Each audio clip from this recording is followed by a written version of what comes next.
Здравейте! Аз съм Маги и днешното видео е посветено на ензимите.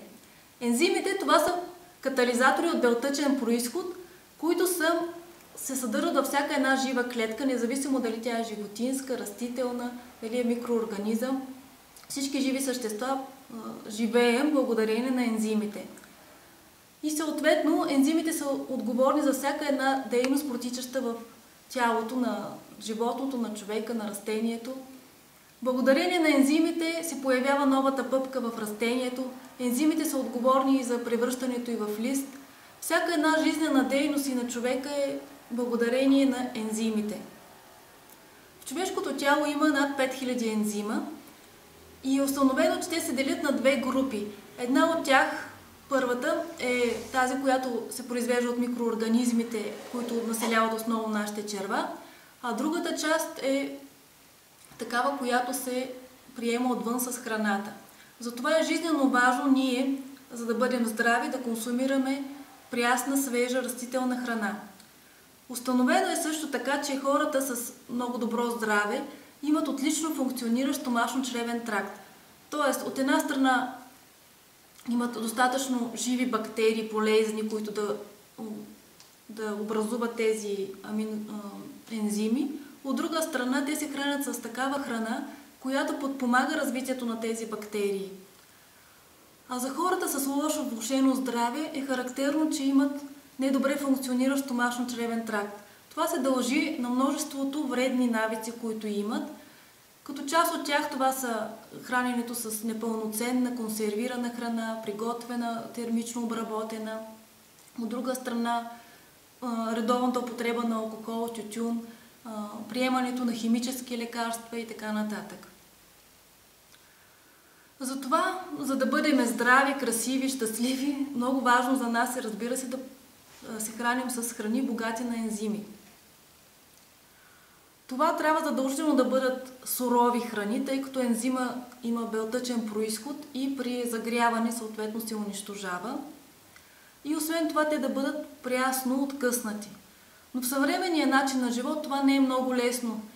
От една страна се храним с много плодове и зеленчуци, които са откъснати още преди да бъдат съвсем озрели. От друга страна не знаем с какви химически вещества са обработвани, за да се запази тяхната трайност. Но за щастие има един начин, по който да се набавим тези живи ензими, полезни за нас. И това е много евтин и лесен начин – покълналото зърно.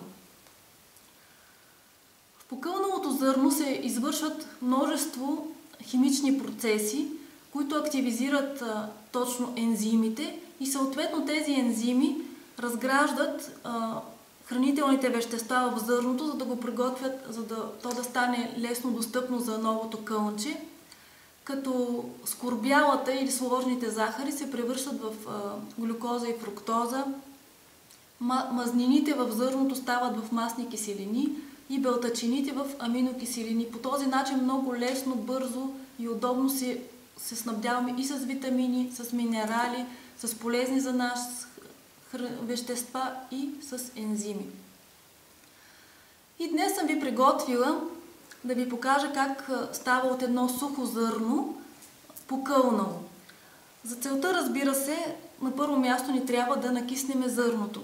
В зърното, ето това е едно нахлутено зрънце, влагата е под 10%, съответно това е необходимо, за да се повиши съхраняемостта на зърното. И за да го събудим към живот, на нас ни трябва вода. Разбира се, може би сте чували доста теории как става покълването на зърното. Има дори такива специални уреди за покълване. Аз ще ви покажа един съвсем лесен метод, който използвам и е много успешен. Аз използвам една порцеланова чаша. Тъй като за да поникне зърното не е необходимо светлина, дори напротив, трябва да се държи на тъмно.